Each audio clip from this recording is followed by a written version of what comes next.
নমস্কার। আজকে আমাদের পার্টির দৃষ্টিতে এসছে যে রাজনৈতিক মহলে একটা চর্চা চলছে যে আমাদের সরকারের পুনর্নিযুক্তি সংক্রান্ত বিষয়। দেখুন, এটা নিয়ে বিভ্রান্তির কোনো অবকাশ নেই। যদিও বিভিন্ন রাজনৈতিক নেতৃত্ব তারা চেষ্টা করছেন এবং কিছুক্ষণ আগে খুব সম্ভবত আপনাদের মাধ্যমে আমরা জানতে পেরেছি যে রাজ্যের বিরোধী দলনেতা জিতেন্দ্র চৌধুরী তিনি সাংবাদিকদের সামনে এ সংক্রান্ত বিষয়ে কথা বলেছেন।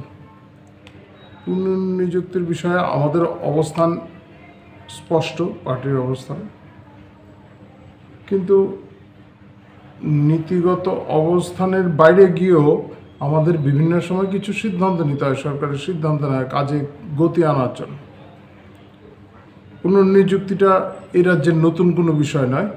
এই রাজ্য নয়, মানে বিভিন্ন রাজ্যে এমনকি কেন্দ্রীয় সরকারের বিভিন্ন ক্ষেত্রেও পুনর্নিযুক্তির দৃষ্টান্ত অনেক রয়েছে, অতীতেও ছিল, এখনও আছে।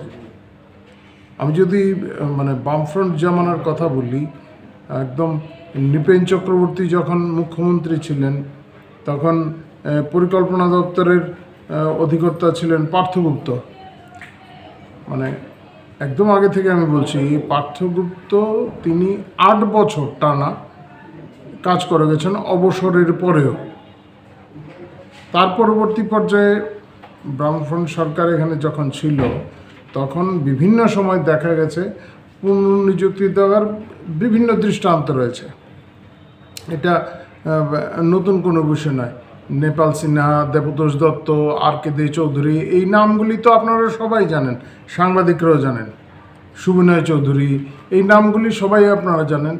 তাছাড়াও আমি বলবো সুদীপ রায় ছিলেন। এরা যেহেতু অনেক এই ধরনের আধিকারিক আছেন, সিনিয়র যারা আইএস আধিকারিক ছিলেন, এমনকি টিসিএস অফিসার যারা, তারাও বিভিন্ন সময় পুনর্নিযুক্তি পেয়েছেন। আমাদের সরকার যেটা এই সংক্রান্ত বিষয়ে যে অবস্থান রয়েছে, আমাদের কি করা হয়, যখন পুনর্নিযুক্তি দেওয়া হচ্ছে, অনেক ক্ষেত্রেই দেওয়া হয় তাদের অবসরে যাওয়ার পর সেই পদটা অবলুপ্ত হয়ে যাবে, ব্যাপারটা এরকম না। কিন্তু এই পদটা শূন্যই থাকছে, পদটা শূন্য থাকছে এবং যাকে পুনর্নিযুক্তি দেওয়া হচ্ছে তিনি অতিরিক্ত অর্থ নিচ্ছেন এমনটা কিন্তু না। তিনি একটা স্থির বেতনে কাজ করছেন।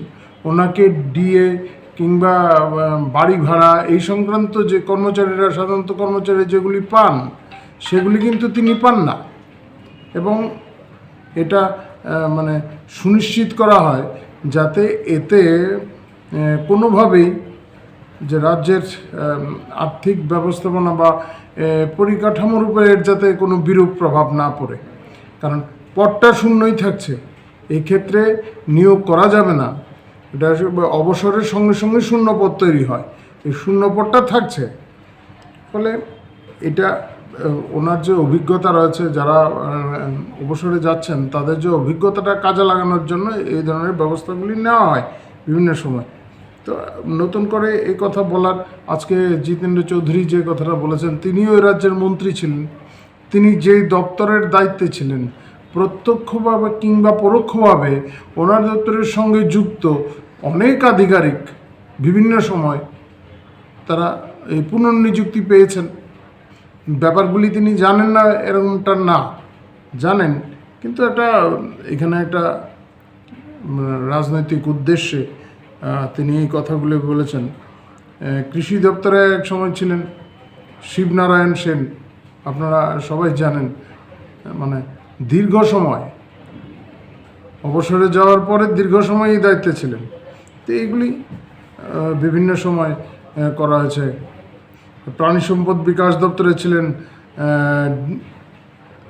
কি রায় বর্মন ছিলেন একজন, তো তিনি ছিলেন, উনি তো ছিলেন না, এরকমভাবে অনেক আধিকারিকরাই তো বিভিন্ন সময় ছিলেন। যাই হোক, এত ভিন্ন